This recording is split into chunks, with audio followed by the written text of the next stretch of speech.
여러분, 나라를 위해 기도합시다 하는 제목으로 하나님 주시는 은혜를 나누겠습니다. 여러분, 지금 우리가 살고 있는 우리 조국 대한민국은 사방에 우겨쌈을 당하고 있습니다.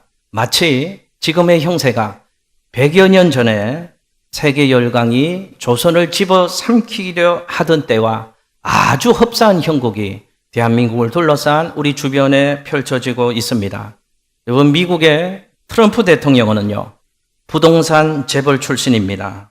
협상과 투기로 돈을 잘 버는 사업가입니다.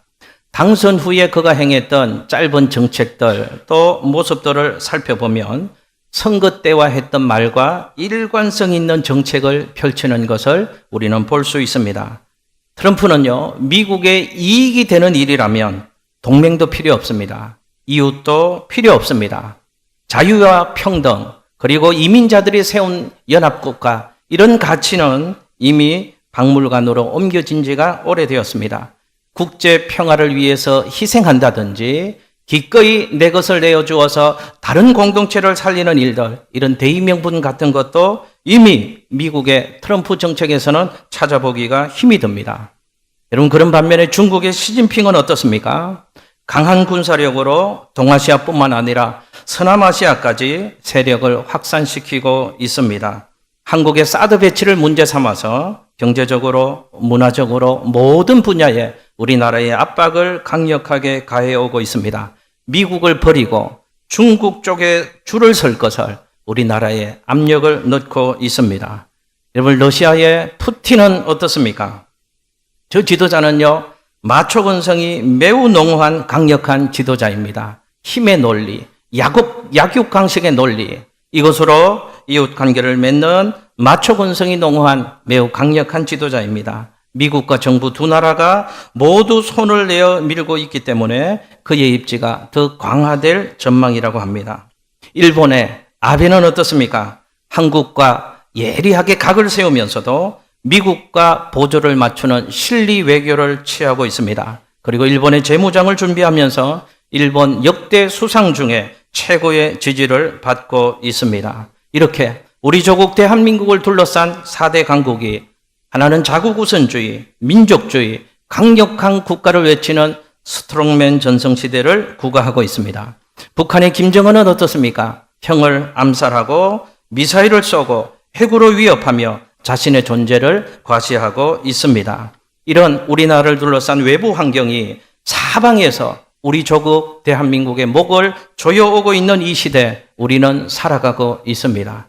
우리나라 내부적인 사정은 어떻습니까? 희망과 기대 속에 출범한 문재인 정부는 100일을 이제 지나면서 개혁과 변화의 물결을 일으키고 있지만 여전히 저항하는 세력들, 반대 세력들이 존재하고 있고 그들과의 갈등 관계 속에 또 불안한 국민들이 우리의 마음의 염려거리로 남아 있습니다. 여러분, 이런 가운데 우리나라의 실물 경제는 바닥을 치고 있다고 합니다. 자영업 하시는 분들, 중소기업을 경영하시는 분들이 1997년 IMF 때보다 2008년 세계 금융위기 때보다 더 어렵다고들 하소연하고 있는 때를 살고 있습니다. 가장들은 안정적인 직장생활을 하지 못하고 실직을 합니다. 조기 퇴직자들이 비정규직으로 몰리면서 청년 실업은 여전히 우리나라에 풀지 못하는 아주 심각한 고민거리로 자리 잡고 있습니다. 이렇게 조국이 어수선하고 어렵습니다. 힘듭니다. 제가 한번 여쭤보겠습니다. 이런 어려운 때 우리 조국 대한민국에 발을 디디고 살아가는 저와 여러분들은 믿음을 가진 사람으로서 이 시대 어떻게 살아가야 하겠습니까? 여러분, 성경은 국가의 일들에 대해서 절대로 눈을 감지 말라고 얘기합니다. 국가에 일어나는 일들에 대해서 절대 귀를 막지 말라고 성경은 우리에게 가르치고 있습니다. 디모데전서 오늘 읽었던 2장 1절에서 2절 본문 말씀을 보십시오. 국가에 대해서, 나라에서 일어나는 모든 일들에 대해서 어떻게 하라고요? 모든 사람을 위하여 뭐 하라고 강조하고 있습니까?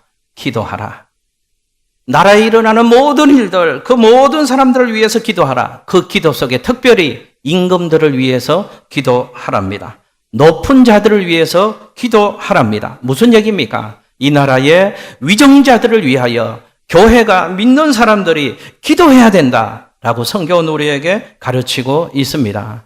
여러분, 오늘 이 말씀이요, 바울 선생님이 쓴 편지, 성경 말씀인데요. 어떤 배경에서 주어졌는가를 조금 살펴볼 필요가 있습니다. 바울이 소아시아의 여러 교회들을 복음을 전하고 그들을 훈련시키고 또 교회를 돌보는 일들을 소아시아 여러 교회를 돌아다니면서 했습니다. 그러면서 소아시아 여러 교회를 보면서 아주 중요한 사실 하나를 바울이 깨닫게 되어지는 것이죠. 소아시아 여러 교회들을 보니까 교회들이 나름대로 건강하게 잘 성장을 합니다.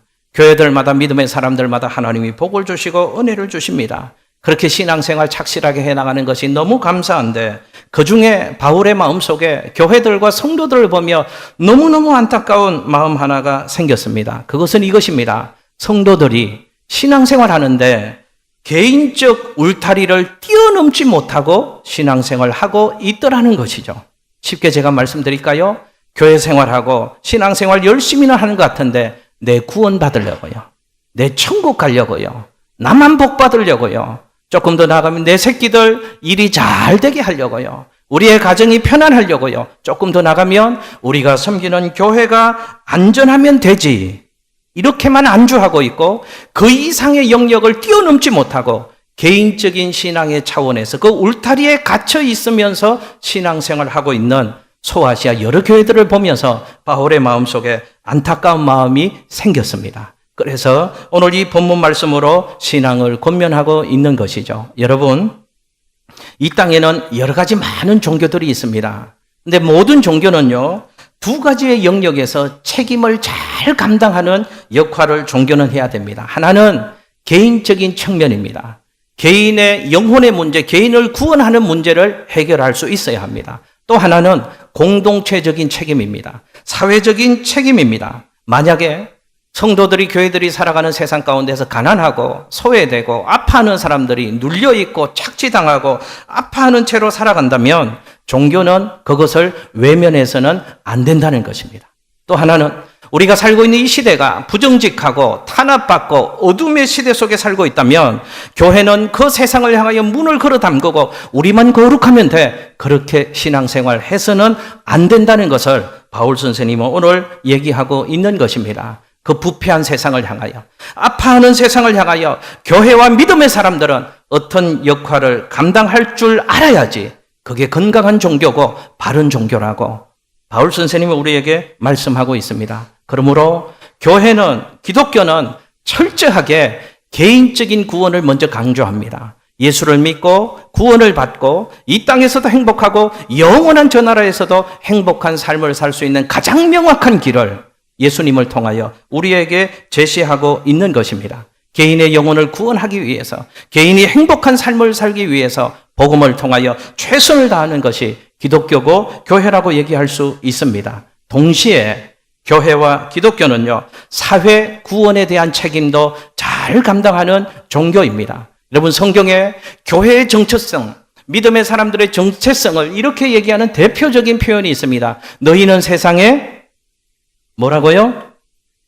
너희는 세상의 빛이요, 너희는 세상의 소금이라고 얘기합니다. 무슨 얘기입니까? 교회가, 성도들이 사회적으로 감당해야 될 의무와 책임이 있고 그 의무와 책임을 잘 감당할 것을 성경은 우리에게 말씀하고 있는 것입니다. 그러므로 사랑하는 양천교회 성도 여러분, 우리는 성경대로 이 시대를 바르게 해석하고 바른 믿음으로 살아가는 우리 모두가 되었으면 좋겠습니다. 조국이 어렵다면, 조국이 아파하고 있다면 이 어려운 조국의 현실에 방관자로 살지 말고 조국의 현실이 어떤지를 잘 인식하고 그 조국을 위하여 기도할 수 있는 저와 여러분이 될 수 있기를 예수님의 이름으로 축복합니다. 오늘 주시는 짧은 말씀을 통하여 우리 조국을 가슴에 품고 조국을 위하여 뜨거운 마음으로 기도하는 그 뜨거운 기도가 저와 여러분의 심령 속에 회복될 수 있기를 예수님 이름으로 축복합니다. 여러분, 첫째로 성경은 무엇보다도 나라를 위해서 기도해야 된다라고 가르치고 있습니다. 기도를 강조하면서 이런 표현이 있습니다. 첫째로 권하노니 기도할 것을 우리에게 말씀하고 있습니다. 여러분 잘 기억하십시오. 첫째로 권하노니, 이 말은 순서를 얘기하는 게 아닙니다. 중요성을 강조하고 있는 말입니다. 나라를 위하여, 위정자를 위하여 기도하는 것이 얼마나 소중한 것이고 얼마나 가치 있는 것이고 얼마나 의미 있는 것인가를 첫째로 권한다라는 표현으로 우리에게 교훈하고 있는 것입니다. 여러분, 그런데 바울이 나라를 위하여, 위정자들을 위하여 기도해야 될 것을 교회들에게 가르쳐 주면서 기도해라 이렇게 가르치지 않고 기도의 사중적 표현을 쓰고 있습니다. 기도와 똑같은 그러나 조금 다른 의미들을 4가지를 씁니다. 간구와 기도와 도구와 감사로 해라.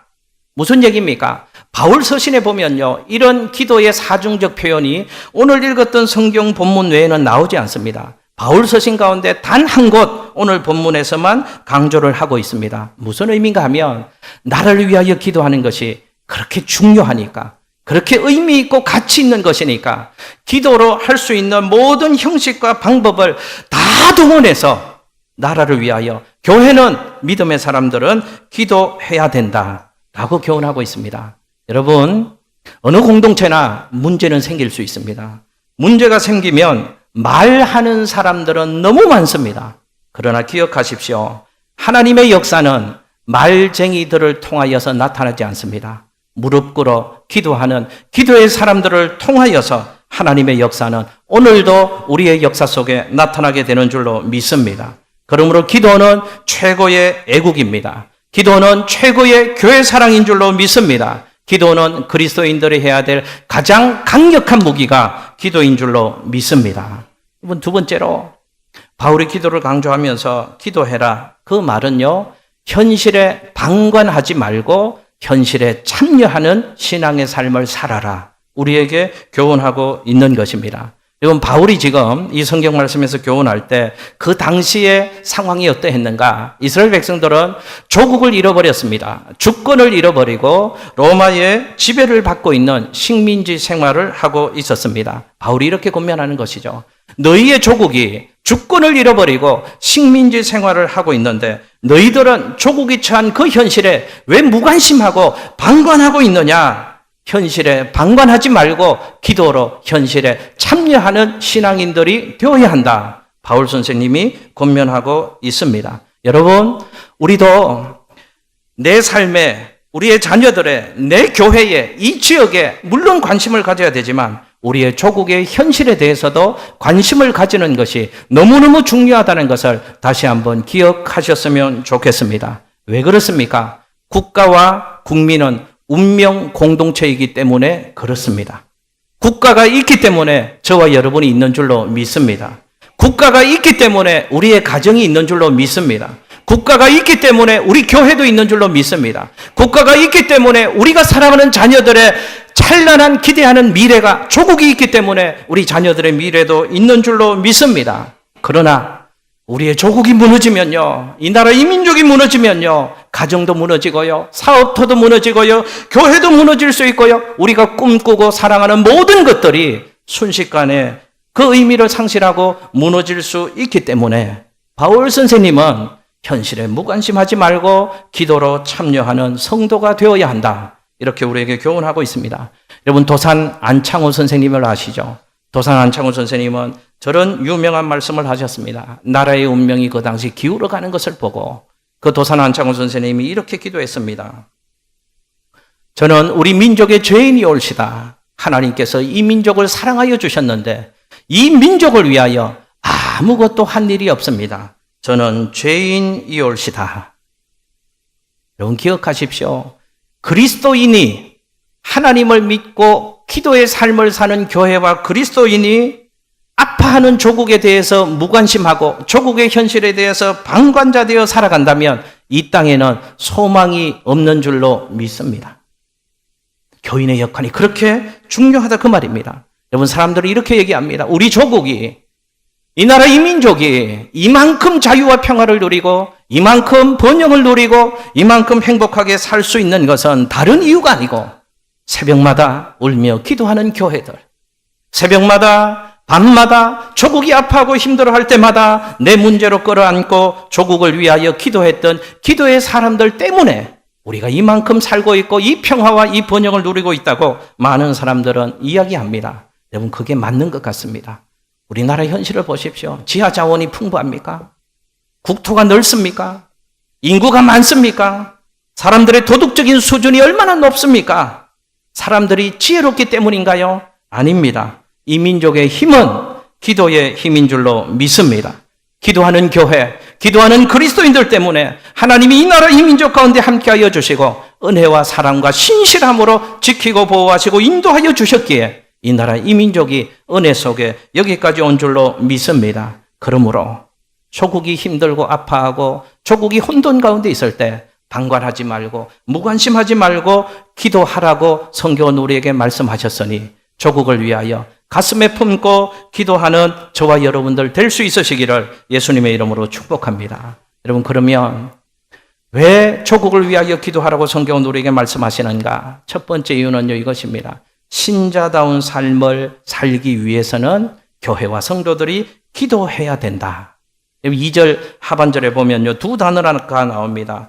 경건, 단정이라는 단어가 나옵니다.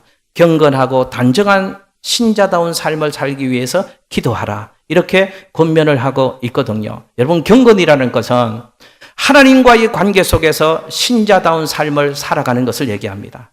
단정이라는 것은 세상 사람들과의 관계 속에서 신자답게 살아가는 것을 얘기합니다. 그러므로 경건하고 단정한 삶을 산다는 것은 세상 속에서 신자가 신자다운 삶을 살아가는 환경과 그런 조건을 만들어가기 위해서는 기도해야 된다는 것이죠. 이 말은 행복한 그리스도인으로 살아가기 위해서는, 다른 말로 표현하면 모든 사람들이 행복한 백성으로 살아가기 위해서는 하나님께 기도해야 될 것을 성경은 우리에게 말씀하고 있습니다. 여러분, 두 번째로 왜 교회와 성도들이 나라를 위해서 기도해야 되는가? 고요하고 평안한 삶을 살기 위해서 기도해야 될 것을 성경은 우리에게 말씀하고 있습니다. 여러분, 그런데 오늘 성경이요, 임금을 위해서 기도하라고 얘기하거든요. 임금을 위해서 기도하라. 그럼 고요하고 평안한 삶을 너희들이 살게 될 것이다 말씀하고 있는데, 임금을 위해서 기도하는 것이 이 성경이 쓰여진 그 당시에 그 임금이 누구인가를 알면 임금을 위하여 기도하는 것이 너무너무 힘들고 어렵다는 것을 알 수 있습니다. 그 당시에 임금이 누구였는가 하면 네로 황제입니다. 네로. 여러분, 네로 황제가 어떤 사람입니까? 기독교 역사 2000년 가운데 그렇게 많은 그리스도인들의 피를 흘리게 했고 교회를 탄압하게 했고 기독교와 복음의 입장에서 보면 악마의 화신과 같은 존재, 사탄 같은 존재가 네로 황제라는 사람이었습니다. 그 살인마 네로를 위해서, 그 임금을 위해서 기도해라. 여러분, 절대로 쉽지 않은 것입니다. 네로를 위해서 기도하라는 이유가 무엇입니까? 너희들이 고요하고 평안하기 위해서는 그 임금을 위해서 기도해라. 왜 그럴까요? 그 임금이 위치와 역할이, 나라를 다스리는 위치와 역할, 그의 위치와 역할에 따라서 나라의 운명이 결정될 수 있기 때문에 나라가, 너희들이 고요하고 평안한 삶을 살기 위해서는 기도해야 될 것을 성경은 말씀하고 있습니다. 여러분, 어떤 목사님이 이런 간증을 하셨습니다. 이분이 신학교 다닐 때부터 북한 선교에 관심이 많으셨답니다. 그래서 신학교 때 다닐 때부터 북한 선교에 대해서 관심이 많으셨는데 신학교 다니는 어느 날 서울의 영락교회에서 세미나를 하는데 그 세미나, 북한 선교에 관한 세미나를 듣고 싶어서 학교 수업을 빼먹고 세미나에 참석했답니다. 그 세미나에 강사로 나오신 어떤 장로님 한 분이 나오셔서 기도를 하셨답니다. 근데 그 기도가 너무 감동이 되었답니다. 그 장로님이 이런 기도를 하셨답니다. 하나님 아버지, 이 민족이 두 동강이 나 있습니다. 저 북녘 땅에 있는 김일성이가 예수 믿고 장로님 되게 해 주십시오. 누가 뭐 어떻게 해달라고요? 김일성이가 누구를 믿고요? 예수를 믿고 뭐 되게 해달라고요? 우리 교회 장로님들처럼 김일성이가 장로님 되게 해달라고 그 장로님이 기도를 했답니다. 충격 먹었답니다.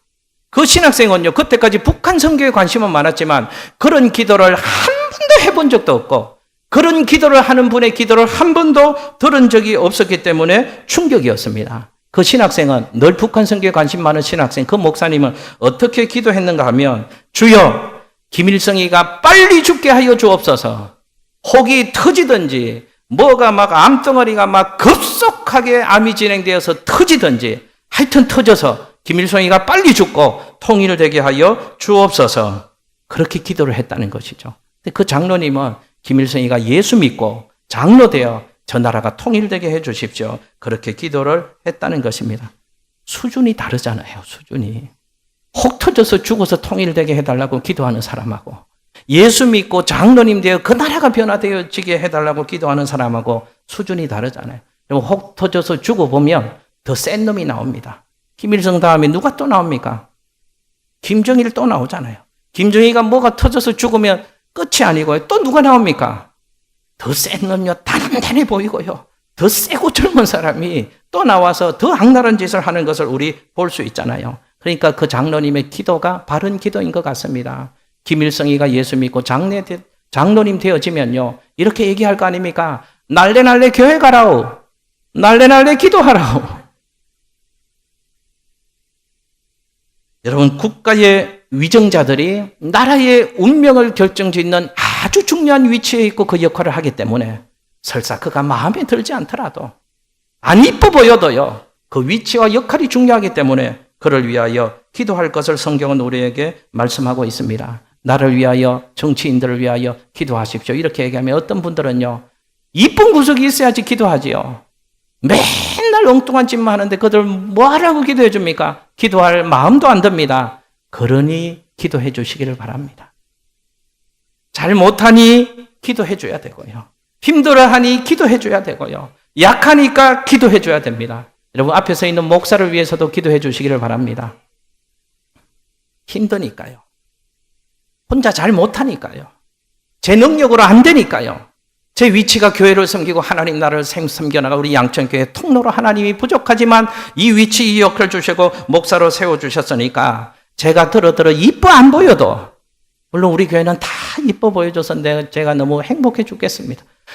너무 행복하지만 혹시 들어 이뻐 안 보이는 구석이 있다고 할지라도 목사를 위하여, 지도자를 위하여, 대통령을 위하여, 정치인들을 위하여 기도해 줄 수 있는 저와 여러분들의 삶이 되시기를 예수님 이름으로 축복합니다. 여러분 한국 역사를 보더라도요. 일제 침략을 받을 때나 6.25 때나 민족의 아픔과 위기가 있을 때 반드시 교회는 모여서 기도했습니다. 성도들은 뜨거운 기도의 손을 들고 하나님께 부르짖었습니다. 부르짖을 때마다 하나님이 그 소리를 들으시고 우리 나라의 위기를 해결해 주시고 권경에서 건져 주셨습니다. 여러분 기억하십시오. 기도만이 살 길입니다. 기도할 때 길이 열리는 줄로 믿습니다. 우리의 기도의 수준이 개인의 울타리를 넘지 못했다면 좀 뛰어넘어 갑시다. 이 지역을 위해서 강서구를 위해서도 기도하고요. 서울을 위해서도 기도할 수 있고요. 우리 조국 대한민국을 위해서 기도하는 기도의 폭을 넓혀가는 우리 교회 성도님들 되시기를 예수님 이름으로 축복합니다. 우리가 기도하면 우리는 북한에 갈 수 없지만 우리는 청와대 들어갈 수 없지만 우리가 그것을 위하여 기도하면 우리의 기도를 들으신 하나님께서 청와대에도 역사하실 것입니다. 강서구청에도 역사하실 것입니다. 북녘 땅에도 역사해 주실 것입니다. 그리고 예수의 마음 가지고 중보 기도하는 우리 성도들의 삶 가운데도 더 큰 기도의 응답과 풍성한 은혜를 주실 줄로 믿습니다. 기도하겠습니다.